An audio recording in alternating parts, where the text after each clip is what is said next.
Hey everybody, Nick here, and today I got a full review for you of this little guy, the Kizer Guru. One thing I'm going to add, this is slightly different than most of my reviews. I did a completely unprepared review of this guy, and now I'm doing the fully prepared version. But just for continuity, I've got this little clock up here in the corner so you can see when I do make cuts. So, there you go. First off, though, let's just jump into it. I want to make one thing abundantly clear. This knife was provided to me by Kizer. They reached out to me and asked if I wanted some pieces to review. I told them that the good, the great, the bad, and the ugly were all on the table and that I might call the knife junk, and they still sent it, even after I was not so kind to one of their other knives, the Uprising. So I support that fully, but I'm just trying to make sure that you guys know that. I've done my best not to let this affect my review, either positively or negatively, or provide any bias, but there you go, full disclosure. Next thing to point out is that this is a knife by Matt Degnan.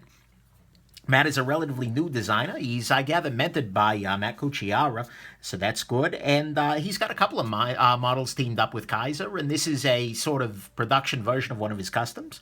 So that's interesting. Let's do a little size comparison for this guy, of course. We've got the Spyderco Delica, another knife with a random hole in it. Right here we've got the Ontario Rat number 2.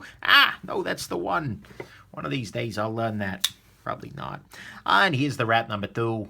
So there you go. Gives you a good sense of the size, and because it's on my table right now, Grimsmo Rask. Why not, right? So there you go. And of course, a standard U.S. quarter. Circular, just like that.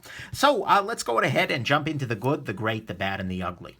Okay, so on the good side here, first and foremost, on the blade, there are some very nice aspects. One of them is actually the finish. It is a very, it tends to pick up fingerprints and oil and things like that because it is reflective, but I like that reflectivity. It has some of the natural beauty of the materials. And you can see here, there's the phone, there's a jackass buck in this neck of the woods. You can see the reflections are nice. And actually, speaking of this blade, the steel is good to go. It's S35 VN steels, which is one of my very favorite steels out there. Nice choice. So that's good. Next thing, the clip on this guy is good to go because it has a lot of ramp, it has a lot of spring to it, and there's a lot of room underneath. I really can't argue with that. That's a beautiful, beautiful freaking thing. Next thing I like is the construction. It's simple. There are 2 screws. There's a screw here and there's a screw here. Case closed. Makes it easy to disassemble, easy to reassemble. It's running on bearings that you can get to pretty straightforwardly. I like the simple construction. Beautiful thing. You've also got a lock bar insert over travel stop, so it's not so simple as to be lacking anything, but it's good to go that way. Price on this guy is okay. It's in a lot of hot competition at $180, but you know what? I think it holds up pretty well. You're looking at other good competitors in this area, things like the ZT450. What else? The Kizer T1, I think, edges this guy out, but it's a solid price point for a reasonably solid knife. You're getting a fair amount of full titanium frame lock. I'm okay with the price here. It's not like, oh my God, but it's fine. So there you go. Design on this guy is nice as well. You get some nice design elements, and you get some nice fit and finish details. The engraving, Kizer is really good at doing this etching or engraving. It's kind of hard to show off sometimes, but there's a 3-dimensionality to the engrave that makes it a little bit, I don't know, more robust, makes it pretty nice. And similarly, you've got an engrave on the other side here. And one of my favorite touches is that Kizer will occasionally put the name of the designer on the spine here. That's a nice thing because if you're just looking at the knife from afar, like from this angle, you're never going to see that. It just looks like nothing really is there. Same thing over here, but if you look up close, it's there and it's legible, it's beautifully done, plain as day. That's a weird little detail, but I appreciate that they're doing that well. That's nice. Other things about this guy, I love the fact that there's some jimping on the flipper tab, which is nice. It's very easy to accidentally fly off the flipper tab with some knives. The Kizer Kala had that in spades. That wasn't so swinging. So I like having that there, and I also like, to an extent, the speed holes. I think it's a nice little touch. It reduces weight, and it makes the knife more visually interesting than if they weren't there. Otherwise, it would just be another slab-sided frame lock. And I also like the fact that this lanyard hole actually blends in as a speed hole. You can just see that this is the only one of them that actually goes through. So, cool. And then finally, on the good side, and this kind of comes to the design as well, the ergonomics are there. You can tell that the designer of this knife had hands and considered them in making this knife. Because it fits nicely in the hand. My natural grip on this guy is a saber grip with the finger choil in use, but you can choke back just fine and do this, and you got no problem there. Go a hammer grip. I mean, I'm sure there are other grips, the Wolverine grip, if you get 3 of them. You can do all sorts of things, but it's pretty damn ergonomic, and the balance is nicely done so that you can use it back here or you can use it up here, and the balance is fine. I'll say balance-wise, I like it a little bit more in this grip here. But anyways, so that's the good to me. The ergos are very nice. The design elements are very nice. The price is okay. The construction is simple. The clip is good. The blade finish and blade steel are pretty good overall. Nicely done. Let's talk about what's great here. To me, what's great about this knife is the action. It has a nice snappy detent. I mean, seriously, if you fire this guy, bam. Every damn time it pops open 100%, there's no question, there's no comment, there's no concern. It's just bam. This knife is open. The detent is not the hardest detent in the world, absolutely, but you know what? It is 100% reliable, and that's nice. And the close on it is not the smoothest thing ever, but it is smooth enough as to be perfectly fine. No concerns whatsoever about the smoothness here. And so, to me, that's what's great about this knife, is you're getting a very nice action that deploys this blade 100% reliably and shuts it pleasurably as well. Let's talk about what's bad here. So on the bad side, first off, and these are mostly going to be nitpicks here, this blade finish I was just talking about loving so much is great, but the problem is that any kind of grease or oil on your hand or otherwise is going to be very, very easily visible on this finish. So you're going to want to keep your microfiber cloth close at hand. Next thing, the blade length on this guy is, well, it's about 3 inches in blade length, but practically speaking, you're only getting, a little more than 2.5 inches worth of cutting length on there. You're also not getting a whole bunch of blade length, you're getting a bunch of handle size for your blade. Only about this much of the handle is actually holding blade. So you've got the extra lanyard tube, you've got the choil, etc. So it's not a champion in terms of blade length to size efficiency. Not a big deal, though. Speed holes are not necessarily for everybody. I don't mind them, but they drive some people up the freaking wall. And what bugs me about these guys is that there's not a super meaningful pattern here. A little frustrating, especially this right here. I really want this lanyard hole to be in the same line with these other two, and it frustrates me to no end that it isn't. I'm sure there are reasons for that, but oh boy, does it bug me. So, yeah, there you go. Next thing, I am still not in love with the pivot screw here. I mean, it's fine. It's Torx. There's not a big problem with it, but it just doesn't seem to fit that well overall with the design of this knife. It just seems a little bit off. Not a big deal, though. Getting to the bigger deals, there are some hot spots from this guy, particularly from the clip. I do wish that the clip had been rounded off a little bit more itself. I feel like that would be a little nicer in the hand overall. And another thing I wish is that this little area here was rounded off as well. For instance, on the Grimsmo Rask here, you've got yourself a very nice rounding of this area here, which makes this finger choil a lot more pleasurable to use than this guy, where you've got these sharper edges, and especially right here where the plunge intersects, not so great.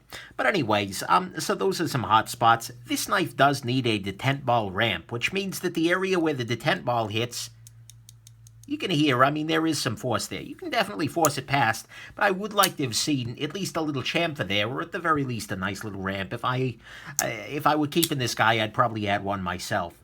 Then finally, the texture on this handle doesn't bring me a lot of joy. Kizer tends to do this, where they just do a generic blasted sort of finish. It's not all that different than the finish you might find on, for instance, a Chris Reeve Shabazz, but I don't love it there either. It feels a little bit, I don't know. And you can see very much that there are snail trails that develop on this knife, and I don't know, it's not super inspiring. I know that Kizer can do better finishes, like on the T1, that is, but I don't know. I wish they'd done better here. I'm sure it hides their sins in terms of the machining and whatnot, but So anyways, that's the bad. I don't love the handle texture at all. The detent ball ramp is definitely necessary. It's got some hot spots and then some nitpicks. Not in love with the pivot screw. Some people are going to hate these pivot holes, the speed holes that is, and they need to be in a straight line here. There's a lot more blade length here than usable blade. And the blade shows fingerprints like freaking crazy. Let's talk about the ugly. On your ugly side, 2 things. First off, the warranty is voided by disassembly. That's always going to be ugly. This is a knife running on bearings. You're going to need to take it apart sooner or later, so don't void the warranty when I do it. Ugly, ugly, ugly. One thing I will say is that the soft screw issues have seemed to have gotten better. I've not experienced that on Kizers. It used to be the case that they were using very soft, strippy screws along with heavy thread locker, and they seem to be backing off, which I appreciate, but still, that policy needs to change. The other thing and the bigger issue for me that's keeping this out of my pocket is that this is just too damn thick in terms of the blade. To give you a sense of it, the Delica has a blade that's just about the same size. But the problem is, if we look at them vertically, we can see that the Delica is way thinner than the Guru here. Similarly, look at the Rat number 2. Again, similar size blade, way thinner on this dimension. In fact, in order to get a blade as thick as this guy, you have to go to the Spyderco PM2, which is a similar thickness, but it's also a much taller blade with a full flat grind across the entire thing. When you use a blade that is this thick and you give it a fairly low saber grind, it's just not going to cut all that well, and truthfully, it doesn't cut all that well. I mean, we can see if we look at the sharpening choil, this is pretty thick behind the edge, and, you know, it's a disappointment. This is a 2.75-inch little EDC flipper. Why does this need to be built like a crazy tactical knife in terms of its cutting edge? This is not something you're going to be batoning with out in the wilderness. Why have you built it like this? So I really would like to see this with a much thinner blade stock, or at least a full flat grind, to really improve the cutting power on this, because as it is, I am not loving whatsoever the slicing ability. Don't get me wrong, it cuts things, but it's way lower in the class than most of your other small everyday carry folders in terms of that. So that to me is just deeply ugly. It's not a knife that's built really to cut things effectively and to slice effectively. And then the other thing is that Kizer's warranty prevents disassembly. Let's talk final conclusions here. So final conclusions here, this is a knife that I really like on 2 dimensions. This one and this one. If you look at it in this way, it's got a lot going for it. It's a nice length, a small everyday carry flipper I always love. The ergonomics are very nice. The handle on it is also very nice. The action on it is great, honestly. I love the action of this knife. And the silhouette of the knife overall is excellent. This blade shape has got a lot of potential, etc. But for me personally, and this is personal, I don't like the fact that this knife isn't so well made to cut. The blade is just too thick and the grind is just too shallow for this to really be a great, incredible cutting tool. I mean, it works and it's way better than some knives, but the thing is, it's just not a pleasure to cut with. It's not something I'd want to use to cut open, you know, foam or a cardboard or an apple or something like that. Absolutely, the apple will surrender, but it's not something I love. On a big 5-inch tactical beast, I can kind of get it. At that point, yeah, you're going to beat the crap out of the knife, so make the blade a little thick behind the edge, whatever. But on a little tiny EDC pocket knife, 3.7 inches or whatever, I just don't particularly get it. It seems weird that the knife would have this kind of grind and thickness. So I like this knife very much at some level, mostly these 2 levels. But the blade, for whatever reason, just loses me personally. And so if you need a blade that is more durable than slicey, and you're looking for a small everyday carry flipper, this is a great choice. You're going to love it very, very much. But if you need something that's slicey, if you want your blades to actually really cut things effectively, I don't know, this one just strikes me as a little bit off. And so for me, this was kind of a near miss. I expected to love it. I didn't hate carrying it, but it just never felt like the tool I wanted. And it never felt like it was designed to do what I'm looking to do with a knife. But that's personal. Anyways, I hope this is interesting, that you found my advice to be worthy of a true knife guru. Yeah, that required way too much setup.